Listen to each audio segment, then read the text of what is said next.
Allez, salut tout le monde et bienvenue dans une nouvelle vidéo sur la chaîne des rebuts du catch. Je suis Cody McLeod et aujourd'hui je vous retrouve pour une review à nouveau. Et oui, on enchaîne après la review de Impact Wrestling. Aujourd'hui on se retrouve pour la review de NXT TakeOver in Your House. C'était le 13 juin, donc dans la nuit de dimanche à lundi pour nous en France. Et c'était bien entendu au Capitol Wrestling Center, au Performance Center. Et là ils avaient poussé les murs, voilà, il y avait énormément de monde pour ce show là, c'était la première fois. Enfin, je sais pas si. Je sais que pour le week-end de WrestleMania, il y avait beaucoup de monde aussi, mais là, ils ont dit que c'était la plus grosse audience qu'il y avait eu dans le Capitol Wrestling Center. Donc voilà, ils ont pas arrêté de le dire pendant toute la soirée. Donc voilà, je voulais parler de NXT parce que je me suis dit que ça serait bien d'en parler parce que avant, c'était pas moi qui en parlais, mais je me suis dit, bah voilà, autant que j'en parle moi maintenant. Pour être honnête avec vous, je suis pas quelqu'un qui est très assidu avec le produit de NXT. Pas que je le trouve pas bon, c'est que j'ai pas le temps de le regarder parce que j'ai choisi de plus suivre All Elite Wrestling du côté des États-Unis, puis Impact, puis l'Indie, puis le Japon, etc. Donc automatiquement, généralement, NXT, bah, ça passe un peu dans mes derniers moments, quoi. Si j'ai vraiment le temps, je vais jeter un œil. Quoi qu'il arrive, chaque week-end, chaque semaine, à chaque fois, je regarde un peu ce qui s'est passé, histoire de me tenir tout le temps au courant. Ce que je fais aussi avec le main roster, hein, sauf que la différence, c'est que je rattrape pas le main roster. Et donc voilà, donc j'arrive à ce pay-per-view là où j'étais pas spécialement hypé, mais comme tous les pay-per-view de NXT, je suis jamais vraiment hypé pour un pay-per-view de NXT, dans le sens que vu que je suis pas vraiment les weekly, bah, automatiquement je suis pas hypé, mais je sais très bien à chaque fois que quand je vais regarder du NXT, je vais passer du bon temps.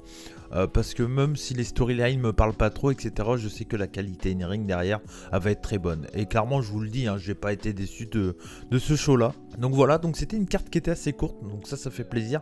Après la longue carte que j'ai eue avec Impact Wrestling, pour le coup, 5 matchs, ça fait plaisir. On sait que c'est l'habitude de NXT, mais en vrai, je trouve qu'ils ont plutôt bien géré leur carte comparé à certains takeovers où ils avaient tendance à vouloir faire des gros matchs tout le temps. Là, je trouve qu'elle était plutôt bien équilibrée à la différence des autres takeovers. Donc voilà, donc c'est déjà un bon point. Et donc on ne va pas perdre de temps et on va commencer avec le premier match de cette carte. Le premier match était un match 6-man tag team match et c'était un match pour 2 titres. Enfin, en gros 3, mais pour être honnête, c'était plus 2. Mais bon, voilà, vous avez compris bien entendu ce que je veux dire. Donc le match était pour le titre WWE NXT North America Title et pour le WWE NXT Tag Team Title. Et en gros, c'était un 6-man tag team match entre Bronson Reed, qui est lui le champion North America, et MSK, Nash Carter et Wesley. Donc Zachary Wentz et Desmond Xavier, hein, moi je les appellerai comme ça. C'est comme Bronson Reed, ça sera Jonah Rock. Hein. Si je dis un moment, faut pas réfléchir, hein, c'est trop l'habitude. Donc bref, et donc c'était les champions et ils faisaient face à Legado del Fantasma, qui est tout simplement Joaquin Wilde, DJZ, hein, voilà, si on continue dans ce sens-là, Raúl Mendoza et Santos Escobar. J'ai oublié son nom mexicain, je m'en excuse. Elle est Héros del Fantasma, je crois que c'était. Si je dis pas de bêtises. Donc voilà, donc c'était un 6-man tag team match et les gagnants prenaient tous les titres. Franchement, l'idée me plaît. J'aime bien l'idée. Je trouve ça bien, c'est frais, ça change un peu. Ça permet de faire 2 matchs pour 2 titres en un match en fait. Donc l'idée est plutôt bonne. Et le premier point que je veux dire dans ce combat-là, c'est que j'ai adoré déjà tout ce qui est le code couleur des catcheurs. C'est con, mais Bronson Reed et MSK sont pas du tout en équipe d'origine. Là, ils sont en équipe que depuis là qu'ils ont commencé cette rivalité, etc., etc. Et les mecs, le premier truc qu'ils font quand ils sont en pay-per-view, bah, c'est de s'habiller pareil, quoi. Enfin, s'habiller pareil. Au moins les mêmes couleurs. Chacun a leur style de fringue différent. Le short, le pantalon pour Nash Carter, le short pour Wesley, puis le Bronson Reed et la grenouillère. Mais ils ont tous la même couleur verte avec les mêmes vagues, etc. Et tout de suite, ça fait beaucoup plus sérieux et je trouve qu'on tout de suite on rentre beaucoup plus dans le match. Et pareil, bon, les Legado del Fantasma, eux, c'est une vraie faction, donc pour le coup qu'ils soient habillés de la même façon, enfin en tout cas la même couleur, c'est pas très étonnant. Mais voilà, mais c'est un petit détail, mais pour moi c'est tellement important. Je le dis depuis toujours, depuis la création de cette chaîne, que pour moi l'importance du code couleur est importante pour que voilà on sache. C'est un peu con parce que j'aime pas quand on prend le public de catch pour des débiles, mais là c'est même pas question de prendre les gens pour des cons. C'est juste de dire, bah voilà, ils sont en équipe, ils sont pareil quoi, voilà entre guillemets. Donc je trouve ça très très bien et franchement j'aime beaucoup. Le match en lui-même c'est un vrai bon opener. Je vais pas m'attarder trop cette fois-ci sur le play-by-play etc parce que j'ai remarqué quand même que j'ai fait très long sur Impact Wrestling, mais c'est mon habitude de faire du podcast donc c'est vrai que j'ai tendance à vouloir toujours en faire, mais il faut vraiment que j'essaye de pas faire trop long. Et donc bah oui le match en lui-même il est vraiment très très cool. C'est très c'est très classique dans la construction quoi. On a les équipes contre les équipes et le mec solo contre le mec solo, en gros c'est un peu ça le délire. Reed est considéré comme l'homme fort et clairement je trouve qu'il joue très très bien son rôle là. Et je trouve qu'il le protège très très bien. Moi j'aime beaucoup Bronson Reed. J'aime de plus en plus les big men, les hommes forts, les hommes impactants, j'y reviendrai dans le main event. Mais là, pour le coup, Bronson Reed, il a super bien fait le taf, le babyface qui arrive et qui déménage, quoi. Quand le mec arrive sur le ring, il fait le ménage, etc. Puis bon, on a Nash Carter, Joaquim Wilde, Raúl Mendoza, Wesley, Santos Escobar, Bronson Reed, c'est que des bons catcheurs. Donc automatiquement, le match marche très très bien. J'ai pas de souvenir de botch, de gros botch, tu vois. Donc le match se déroule vraiment très très bien. Il y a une sorte de storytelling un peu avec de la hit, etc. Avec au début, bah, en gros, les faces qui dominent avec la puissance et la puissance de Bronson Reed et la rapidité de MSK. Puis de l'autre côté, voilà, dès qu'ils ont l'occasion de tricher à un moment, de prendre par derrière Bronson Reed pour prendre l'avantage, ils le font. Donc voilà, c'est très très bien. Il y a un gros spot de fin qui amène derrière à la fin du combat, où en gros, à un moment où c'est un peu le chaos, Santos Escobar, il commence à en avoir marre, il va pour prendre le titre North America pour aller prendre le titre et mettre un coup à son adversaire. Et là, en prenant le titre, il se tourne vers la caméra. Ça fait un peu très cinématique match, mais c'était tourné en live, hein, mais ça faisait le plan et tout ça, ça faisait très genre ça avait été cuté avant, mais non, c'était en live. Donc voilà, et en gros, il prend le titre et puis il se tourne vers la caméra, puis il fait oh, c'est fini, et puis il s'énerve, et juste quand il se retourne, t'as un train Bronson Reed qui arrive, qui fait bim et qui arrive et qui détruit Santos Escobar, qui fait un pounce et qui le défonce et le jette par-dessus, enfin qui le pousse et le jette vers les barrières, le plexi, tout ça de la salle de NXT, et puis du coup qui passe à travers et tout ça. C'est très très bien. Derrière, il y a un enchaînement, de MSK sur je sais plus quelle île, et puis il y a le tsunami pour la victoire de Bronson Reed. Donc voilà, donc un très bon match, un très bon opener, très très bien worké. Je m'attendais à ce genre de combat en vrai, donc franchement j'ai vraiment pas été déçu par cet opener. Voilà, quand je veux voir un opener, j'ai un truc rythmé. J'ai pas le temps avec moi, mais j'ai pas l'impression que ça a duré énormément longtemps. Je dirais dans les 13-14 minutes, quelque chose comme ça. Je vais aller vérifier tout de suite. Et effectivement, ça a duré 13 minutes, comme quoi. Et donc voilà, donc c'est voilà, le temps parfait pour moi pour un opener, sachant que c'est un 6-man, donc un peu logique que ça dure pas non plus que 6 minutes, hein, voilà. Donc 13 minutes pour un opener, c'est parfait. Le match était vraiment très cool, c'est un match que je conseille, un match que j'ai mis un bon 4 casquettes. Donc voilà, un très bon opener, et clairement je peux que conseiller. On enchaîne avec le deuxième combat. Cette fois-ci, c'est un match féminin, un match entre Mercedes Martinez et Xia Li, qui était accompagné de Boa et Mei Ying. Mei Ying, c'est la personne, la femme qui est assise sur une chaise comme ça avec des yeux bizarres. Je vais être honnête avec vous, hein. Je déteste le personnage de Xia Li, de Boa et tout ça. Ça me plaît pas du tout. Ça me plaît pas. Je trouve ça malaise TV. Quand je la vois faire son kata là, avec sa fourche, elle est là. C'est limite, enfin pour moi à mes yeux c'est presque aussi ridicule que ce que je viens de faire quoi, je vous jure. Je trouve que c'est pas le catch que j'aime quoi. J'ai pas besoin de personnages comme ça, c'est très cliché. J'ai pas envie de voir ça en fait, j'ai pas envie de voir ça. Donc déjà moi je la vois arriver sur le ring, j'ai l'impression de voir Raiden de Mortal Kombat quoi. Ouais non ça me plaît pas du tout, ça me plaît pas du tout. Et puis face à elle, donc elle avait Mercedes Martinez. L'histoire entre guillemets c'était qu'en 2017 ça avait commencé au Mae Young Classic, et en gros Mercedes Martinez avait gagné, je crois contre Xia Li si je m'en souviens bien, dès le premier round. Et en gros, voilà, avec l'évolution de Xia Li grâce à Mei Ying, du coup, voilà, elle veut avoir sa revanche, etc., etc. Bon, allez, limite, l'histoire, le personnage me plaît pas, mais la qualité des catcheuses est là. Donc je me dis, bon, allez, voilà, tout ce qu'il y a autour me plaît pas, mais le match en lui-même, ça peut être que bien. Parce que, voilà, Mercedes Martinez, ça reste peut-être l'une des meilleures catcheuses au monde, même actuellement, quoi. Donc voilà, donc je me dis, bon, allez, pourquoi pas. Donc en début de combat, il y a Martinez qui domine rapidement, voilà, assez rapidement. Puis très vite, Xiali prend l'avantage et à un moment quand elle domine dans sa domination, elle fait un... Il y a Mercedes Martinez qui est sur le poteau, comme ça. Hop, elle est sur le poteau, puis Xiali met un coup de pied, un kick. Et là, en faisant son coup de pied, Martinez esquive et le pied tape le poteau. Et alors je me dis, bah voilà, Mercedes Martinez, c'est une catcheuse qui est très technique, elle a l'habitude de faire la hit, ce genre de hit et tout, etc. Je me dis, bon bah du coup, elle va faire un moment où elle va dominer, elle va faire des soumissions sur la jambe et tout, ça paraît logique. Surtout que juste après, je crois que Xiali, elle vend sa jambe, elle veut porter une prise, puis elle peut pas parce qu'elle a mal à la jambe, etc. Donc je me dis, bon bah, catcheuse technique comme elle est, Mercedes Martinez va attaquer la jambe, et pas du tout. Pas du tout. En fait, il n'y a pas de booking dans ce match. Il n'y a pas de booking. Tout est mélangé. Il n'y a rien qui va, je trouve. Le match est vraiment lambda. Il y a des spots, mais ça n'a pas d'utilité qui soit là, en fait. Il y a un surpassement à l'extérieur du ring. Et puis après, ils reviennent dans le ring. Il y a une espèce de Trouble in Paradise de Xiali pour la victoire. Non, j'ai pas aimé. C'était pas bon. Et puis... Puis le personnage, tout ça, j'ai vraiment pas aimé. Je mets 2,5 parce que je peux pas non plus mettre... C'est pas catastrophique, tu vois, dans le ring. Hein, ça va. Et puis j'imagine que le match en lui-même est pas trop long, tu vois. Je vais regarder au même moment que je fais ça. Mais le match, lui, fait 7 minutes 40. Donc t'as pas vraiment le temps de t'ennuyer, tu vois, dans l'idée. Mais par contre, oui, c'est pas utile. Enfin, s'en branle.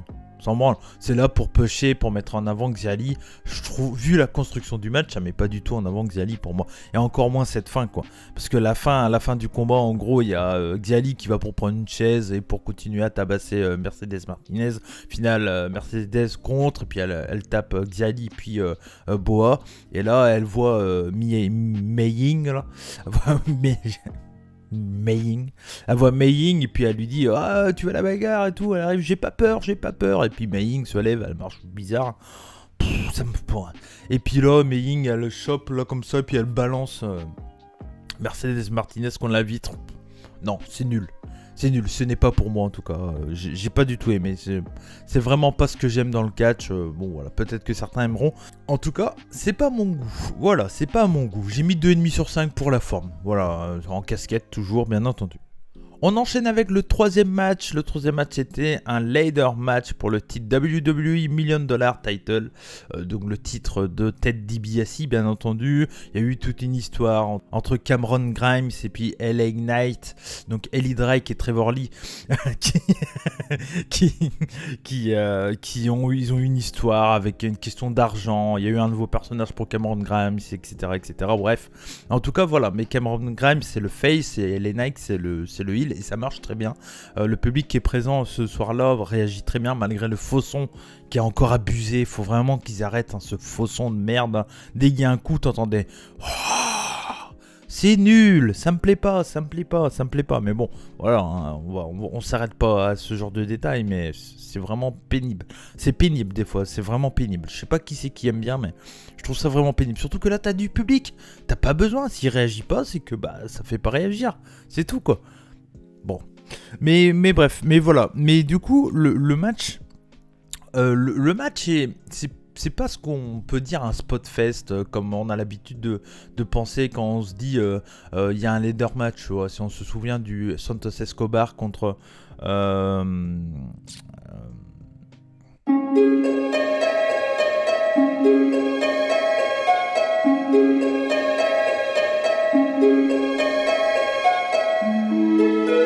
j'ai oublié son nom, enfin vous voyez celui qu'il faut pas parler, qui a été viré je crois de NXT d'ailleurs au passage. Bah, je sais même pas voulu mais j'ai vraiment oublié son nom. Donc voilà, Santos Escobar contre je sais plus qui à Takeover Mania. Ils avaient fait un spot fest en ladder, tu vois, et j'avais pas aimé, déjà le mec en lui-même je pouvais pas le saquer. En plus le match j'avais pas trouvé fou quoi. Bref, Et donc du coup, là, ce match-là, je m'attendais, vu les catcheurs qu'il y avait, on sait que Cameron Grimes, il peut faire des spot fest s'il a envie, etc. Mais LA Knight, lui, carrément, c'est un catcheur qui est très old school. À l'ancienne, c'est un pur catcheur de main roster, hein, dans l'idée. On va dire que c'est ni un mauvais catcheur, ni un bon catcheur. C'est un catcheur qui est vraiment dans la moyenne et qui sait faire réagir une foule s'il faut, quoi. Donc c'est vraiment un catcheur pur main roster, comme je l'entends. Et ça reste un catcheur de qualité, quoi, voilà. Mais t'as rarement des 5 étoiles pur in ring dans ces matchs là, parce que c'est pas ce qu'il veut faire. Lui, il veut faire réagir les gens, il veut raconter une histoire, etc. Et ce match là, c'est ça, c'est un leader match qui avec beaucoup de storytelling. Moi je trouve que le match a été booké au début comme un match normal, où il n'y a pas vraiment d'envie d'aller chercher la mallette, etc. En tout cas au tout début. Puis au fur et à mesure que tu avances dans le combat, ils essayent, comment dire, d'aller chercher la mallette, etc. Alors j'ai vu un peu sur Twitter, certains disent qu'il n'y avait pas eu assez de tentatives d'aller chercher la mallette, que ce soit par Cameron Grimes ou puis LA Knight. Clairement, l'objectif en fait d'un ladder match, c'est de fatiguer son adversaire pour avoir le temps d'aller chercher la mallette. Si tu vas chercher la mallette et que ton adversaire n'est pas fatigué, ça sert totalement à rien. Donc l'utilité qu'au final il y ait juste 2-3 tentatives d'aller chercher la mallette, ça me dérange pas. Dans un match de foot, je préfère qu'il y ait 3 tirs, 3 buts que 27 000 tirs pour un but. Tu vois, dans l'idée, autant être sûr quand tu peux tirer que ça va rentrer dedans, que faire 25 000 tentatives et puis pas marquer et perdre le match, quoi. Donc au final, moi je trouve que le fait de faire juste 3, 4, 5 tentatives, d'aller chercher la mallette, et qu'à chaque fois quand il y a ces tentatives là, ça fait évoluer le match et avancer l'histoire, le storytelling du match, au contraire je trouve ça très très bien. Donc moi personnellement j'ai vraiment trouvé le match bon, plutôt bien rythmé, les spots sont vraiment intéressants, il y a des belles prises de risque et tout ça. Non, c'est un bon match, c'est pas un match extraordinaire, tu vois, mais je trouve que dans ce milieu de cartes de 5 matchs, je trouve que ça passe bien. En vrai, je trouve que ça passe bien. Voilà, il y a un spot qui est assez sympa, un moment où il y a Grimes qui monte sur une échelle à l'extérieur du ring. Il y a Knight qui pousse l'échelle, et Grimes il saute de l'échelle, il monte sur la structure, sur les décors de la salle. Il monte et puis il fait un crossbody. Tu vois, c'est pas ouf, tu vois, c'est pas, c'est joli, c'est un spot de haut et tout. Mais je veux dire, voilà, il fait un crossbody, quoi. Mais c'est ça ce match, en fait, c'est des super spots, mais on les a soit déjà vus, soit on a déjà vu bien pire ou bien mieux en fonction de où vous vous placez. Donc voilà, c'est pas incroyable, je pense, mais tu vois, à choisir, je pense qu'entre le leader match qu'on avait vu à TakeOver, je sais plus quoi, de Mania Weekend, et celui-là, je préfère celui-là, quoi. Parce que je le trouve bien construit, les spots sont intéressants, puis bon, la victoire de LA Knight, donc c'est LA Knight qui gagne et qui devient $1 million champion, ça fait du sens parce que de toute façon c'est un titre de heel. C'est un titre de heel. Grimes est totalement popé et totalement babyface, il est aimé. Et ça marche bien, et LA Knight joue très très bien son rôle, donc moi je trouve ça très très bien, la victoire de LA Knight, ça me dérange pas du tout. Donc voilà, donc c'est un match que j'ai mis 3,75 sur 5, hein, un bon match, bien cool, que je peux conseiller, tu vois, si vous aimez les ladder match un peu à la Razor Ramon contre Shawn Michaels, c'est un peu ce genre de match, un peu plus actualisé, parce que les spots sont un peu plus impressionnants qu'à l'époque, mais dans l'idée c'est un peu ça. C'est un peu comme ça que je l'ai vécu ce match là, donc voilà. Donc soit un bon match, c'était plutôt cool, 3,75 sur 5. Bon, il y a eu une espèce de promo entre Pete Dunne et Killer Kross, bon voilà, on s'en fout, c'était pour teaser un peu le main event. Il y a eu des promos entrecoupés dans le show avec, je sais plus comment il s'appelait, le mec qui faisait les pubs pour NXT, pour In Your House à l'époque, qui refait maintenant. Et puis il y a des catcheurs pas utilisés qu'on voit, on a vu comme le mec chelou que j'ai oublié son nom aussi, le blond. J'oublie tous les noms ce soir, hein, c'est ouf, hein, c'est incroyable. Vous voyez de qui je veux parler. Il y avait pareil Hitro aussi, le clan de Shane Strickland, Swerve Scott. Donc voilà, on a vu un peu de monde comme ça, c'était plutôt sympa. Voilà, ça mange pas de pain. Le show est court, hein, 2h20, donc c'est très bien. Donc vraiment très très bien. On enchaîne du coup avec le pré-main event. C'était match pour le titre NXT. Raquel Gonzalez contre Ember Moon. Raquel qui était accompagnée de Dakota Kai. Et le combat est vraiment bien. C'est vraiment un bon combat que j'ai bien aimé. J'ai plutôt bien aimé la construction, l'histoire qu'il y avait autour, parce qu'encore une fois, même si j'ai pas trop suivi, ils l'ont résumé. L'histoire, en gros, c'est Ember Moon, elle a déjà été championne, mais elle veut prouver qu'elle est capable d'aller rechercher le titre. Puis Raquel, c'est la championne heel dominante et tout ça, quoi. Donc voilà. Donc c'est plutôt cool. C'est simple et c'est cool. Donc voilà, donc le combat commence assez rapidement où au début Ember Moon fonce directement sur Raquel, mais elle se fait dominer rapidement Ember Moon, parce que Raquel elle est plus forte quoi, physiquement, voilà, elle a la force, elle défonce vraiment Ember Moon. Et donc on a pendant je dirais un 5-6 minutes à peu près, quelque chose comme ça, on a une domination de Raquel quoi. Je regarde en même temps le temps du match, 12 minutes 38. Ouais, on a à peu près, c'est ça, on a un bon 4-5 minutes où c'est une domination de Raquel, où Raquel elle est large quoi, elle domine Ember Moon. Et puis en fait Ember Moon revient avec un super kick suivi d'un Nenzugiri, suivi d'un Code Red. Donc c'est un peu l'enchaînement qui fait que à partir de cet enchaînement là, le match est assez 50-50. On a une petite domination quand même de Ember Moon, mais ça reste quand même assez 50-50 à partir du retour de Ember Moon. Donc voilà, à un moment il y a une soumission, et puis et en gros je sais plus ce que c'est comme soumission, mais il y a Dakota Kai qui arrive et qui tend les cordes et tout ça, elle intervient. Donc voilà, donc on commence déjà à installer un truc dans le sens que Dakota Kai elle intervient, etc. Donc l'arbitre commence à s'énerver, Ember Moon pareil, etc. Raquel revient à nouveau grâce à Dakota Kai un peu plus tard dans le combat. Derrière il y a une superplex de la deuxième corde je crois, un nearfall, il y a un Eclipse modifié, voilà, c'est l'Eclipse, c'est le stunner comme elle fait, mais sur place quoi, pas de la corde.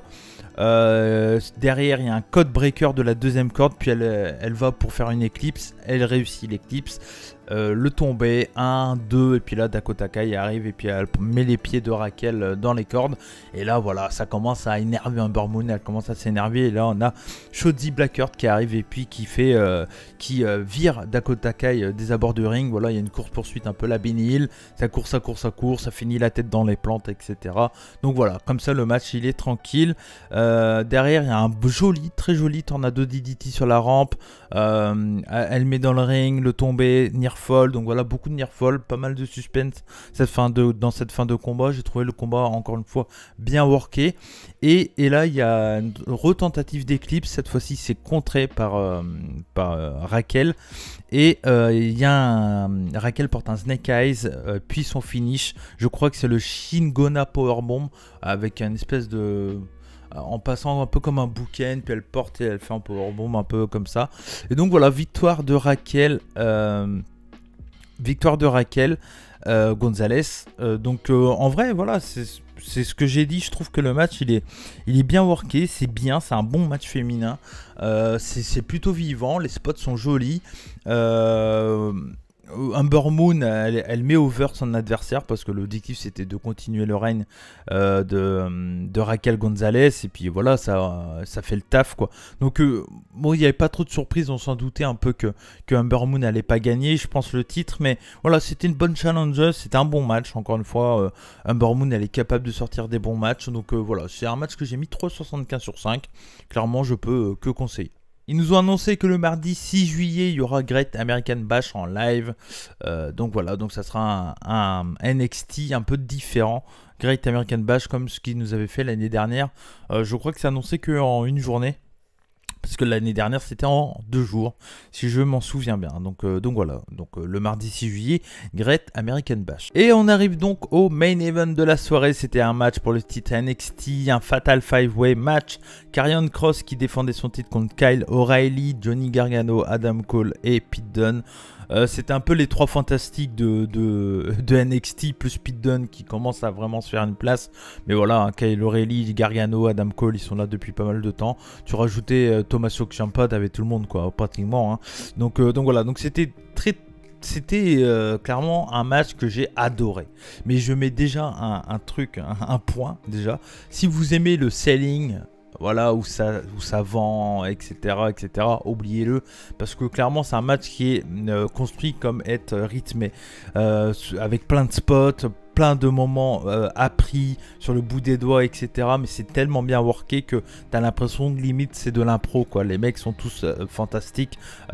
Kyle O'Reilly, Gargano, Adam Cole, Pete Dunne, c'est leur spécialité de faire ce genre de truc. Là, comme ils sont 5, il n'y a pas de place pour faire du selling, pour faire du storytelling, etc. Même s'ils ont essayé quand même de faire des trucs, des rappels sur des anciennes histoires, etc. Il y a un moment dans le match où on a Adam Cole et Kyle O'Reilly qui travaillent ensemble. On a des enchaînements de prises en même temps. Je me souviens d'un spot qui est fantastique où on a, je crois que c'est Adam Cole qui porte un coup de pied à Pete Dunne et puis Gargano qui fait un Poison Rana sur Pete Dunne en même temps. Enfin voilà, on a plein de trucs comme ça. On a plein de moments bien cool.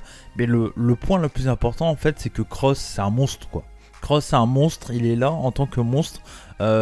J'ai vu pareil du monde dire ouais il a pas été assez présent, etc. C'est les 4 autres qui font le match, mais c'est faux parce que le mec il est là, il est présent, il met l'impact quand il est dans le ring. Killer Cross, enfin Karrion Cross, pardon, encore une fois j'ai son nom d'indé, Karrion Cross, le mec il met de l'impact, il met de la présence, c'est peut-être lui qui fait le moins dans le match, mais et encore j'ai vraiment des doutes, hein. Je pense que Pete Dunne, Gargano ont fait moins dans le combat que Karrion Cross, hein. Faudrait compter, mais j'ai pas le temps pour ça, mais voilà, mais dès qu'il est là, il est pertinent. Karrion Cross, il arrive, paf, il fait ses gros spots, il domine tout le monde, etc. Au début, il prend tout le monde les uns après les autres et tout, c'est vraiment bien. Et puis à un moment, je sais qu'il revient dans le combat, il commence à porter des Germanes dans tous les sens et tout. Il a vraiment un booking à la Lesnar, hein, à la Brock Lesnar. Je me souviens un Fatal 4-Way à SummerSlam, je sais plus combien, où Lesnar, pareil, il enchaînait un peu les adversaires, etc. C'est à peu près le même booking et c'est très bien, quoi. Il joue très bien son rôle, Karrion Cross. Je l'ai trouvé vraiment très bon dans ce combat, bien complet, quoi. Il complète vraiment très bien les autres, un peu plus spotty, qui font des spots de malade, qui enchaînent tellement bien. Ça faisait longtemps que j'avais pas vu catcher ces 4 mecs là, parce que du coup je regarde très peu NXT et ça fait du bien de les voir de temps en temps, quoi. C'est un peu une mallette de Proust, tu te dis ah putain, un Gargano, Adam Cole, Kyle O'Reilly et puis Pete Dunne, ça fait toujours du bien de les voir, quoi. Et donc voilà, donc c'est très bien, je vais pas vous dire tous les spots, même si j'ai noté de quoi faire le play-by-play, mais j'ai dit que je voulais pas en faire. Mais voilà, c'est un très bon combat, bien rythmé, beaucoup de spots bien cool. Si vous l'avez pas vu, c'est un match à voir, hein, ça sans aucun doute. Ça va peut-être pas plaire à tout le monde si vous aimez tout ce qui est storytelling, selling, legit, on va dire, parce que les mecs, voilà, ils se prennent des gros bumps, ils vendent sur le moment, mais une minute après, tu les revois, t'as l'impression que les mecs sont frais, quoi. Il y a aucun selling au final dans le match. Ils vendent sur le moment. Et ça c'est plutôt bien, ils vendent la fatigue quand même, etc. Parce qu'au début ils sont beaucoup plus vifs qu'à la fin quand même. Il y a un peu de selling quand même, heureusement. Sinon le match ferait aucun sens. Donc il y en a, mais je veux dire, il n'y a pas un travail de la jambe constant, quoi. Il va avoir un travail de la jambe, puis il va se passer la chute sur ce travail de la jambe dans la minute. Et derrière, une fois que c'est passé, ils vont passer à autre chose, quoi. C'est un peu comme ça qu'ils ont booké le match selon moi. Mais voilà, mais donc du coup... C'est vraiment un bon match. Et la fin, il y a comment dire, il y a Cross qui revient. Il y a un face-à-face Pete Dunne contre Cross qui est vraiment cool en fin de combat. Il y a un bitter end de Dunne sur Cross, mais Cross near fall sur le bitter end. Du coup, Cross porte sa soumission. Je sais plus comment il l'appelle, la Cross Jacket, je crois. Il porte la soumission. Il y a tout le monde qui intervient sur la soumission pour pas que Pete Dunne abandonne. Il y a une double Saito Suplex de Cross qui porte, je crois que c'est Gargano et Pete Dunne, ils portent les deux en même temps et puis ils les balancent. C'était vraiment bien. Et du coup là il y a une soumission d'O'Reilly, mais Cross intervient. Je crois que O'Reilly fait une soumission sur Adam Cole, je crois. Une espèce de figure fort ou un truc comme ça. Et là il y a Cross qui intervient et qui fait en même temps son cross jacket pendant que O'Reilly faisait la soumission. Et on voit Adam Cole qui vend. Et puis à un moment, à force de serrer, Kyle O'Reilly commence à perdre connaissance. Et donc du coup l'arbitre arrête. Donc très bien, moi je trouve ça très bien déjà pour Kyle O'Reilly qui tape pas. C'est très bien. Et puis voilà, ça ça fait vraiment un champion dominant et ça va être complexe d'aller le chercher, quoi. J'ai un peu de mal à savoir qui c'est qui pourra aller le prendre. Je sais pas, j'ai aucune idée pour le moment, donc je vais pas réfléchir plus à ça. Mais en tout cas, le Cross, il est super, c'est un super champion, quoi. C'est un super champion, bien fort, et ça va être très difficile de le battre. Donc voilà, donc ça va être très très bien. J'aimerais bien avoir un 1 contre 1 Pidgeon Cross. Je pense pas que Pidgeon prendrait le titre à Cross, tu vois. Mais dans l'idée, là actuellement, je sais pas. Bronson Reed, si tu le fais perdre le titre North America, pardon, il aurait le gabarit pour y aller face à Cross, par exemple. Mais bon, je dis lui, mais il y en a peut-être d'autres, hein, comme ça, j'ai pas en tête, mais voilà. Mais bon, donc voilà, donc c'est un match que j'ai adoré. J'ai mis 4,5 sur 5, ça le mérite amplement. Je mets pas plus, je pourrais mettre plus en vrai, mais si je mets pas plus, c'est pour les petits problèmes que je vous ai dit. Donc voilà pour ce match, et donc voilà. Et juste avant de dire ma note finale, il y a une promo de fin où il y a William Regal qui se fait interviewer par l'intervieweuse, je sais plus son nom, qui dit ouais, il y a une grosse domination actuellement, qu'est-ce que vous allez faire pour la suite, etc. Et Regal, il dit ça fait 7 ans, je crois que c'est, il a dit 7 years, je crois, si je dis pas de bêtises, je crois que c'est ça. Ça fait 7 ans que je suis general manager de NXT et je pense que time is come to change. qu'il est temps de changer, quoi, tout simplement. Donc voilà, donc bon, il y aura sûrement un nouveau general manager. J'ai vu des personnes sur les réseaux dire que ça pourrait être Samoa Joe. Au moment où la review sera diffusée, vous saurez qui c'est. Bon, je sais pas si c'est Samoa Joe. Pourquoi pas, hein. En vrai, si le mec est plus capable de catcher et qu'il peut aller faire un rôle de GM, c'est un très très bon talker, il ferait largement le taf, quoi. Et je comprends, je pense aussi que William Regal est un peu fatigué. Je sais pas quel âge il a, mais je pense qu'il a une bonne soixantaine. Donc c'est compréhensible, et puis je pense que c'est bien de faire du changement. Ouais, je pense. Pour NXT, je pense que ça serait bien. Après, on verra bien, peut-être qu'il n'y aura pas de changement, on verra bien ce qui va se passer. Donc voilà pour ma review de NXT TakeOver in Your House. La note totale du show, j'ai mis un beau 375 casquettes. Franchement, je le conseille. C'est un bon show. Même si vous ne suivez pas NXT, je vous le conseille. Franchement, vous passez du bon temps. Les matchs sont bons, hormis le match féminin Xiali et Mercedes Martinez que j'ai vraiment pas aimé. Comme dirait Jack Jones, c'est un peu le cacamou du show, voilà. Mais sinon, hormis ça, c'est un bon show, quoi. C'est du NXT pur. Voilà, t'as pas besoin de suivre les weekly pour trouver ça bien, quoi. Je veux dire, en plus, si tu suis les weekly, tu trouves ça mieux. Mais même si tu suis pas, tu trouves ça quand même le show bien, quoi. C'est un peu pareil pour les shows de All Elite, je pense, dans l'idée. Tandis que pour le main roster, souvent, moi j'aime bien les derniers shows main roster que j'ai vus, j'aime bien parce que je suis pas les weekly, quoi. Mais voilà, je sais que ceux qui suivent les weekly, ils en ont marre, quoi. Donc voilà. Mais bon, en tout cas, voilà, NXT c'est toujours costaud. Et donc voilà pour ma review de NXT TakeOver in Your House. J'espère que ça vous a plu. N'hésitez pas à me dire dans les commentaires ce que vous avez pensé, que ça soit de la vidéo et également du show. Donc voilà, je compte sur vous, que ça fait toujours plaisir de lire vos commentaires. Je les lis tous, donc je compte sur vous pour en mettre. Et puis surtout, n'hésitez pas à vous abonner, à liker, à partager. C'est le plus important. Merci à vous les amis, je vous fais des bisous. C'était Cody McLeod des rebuts du catch, comme on dit chez nous, Banzai. Et surtout, n'oubliez pas, soyez curieux. Ciao.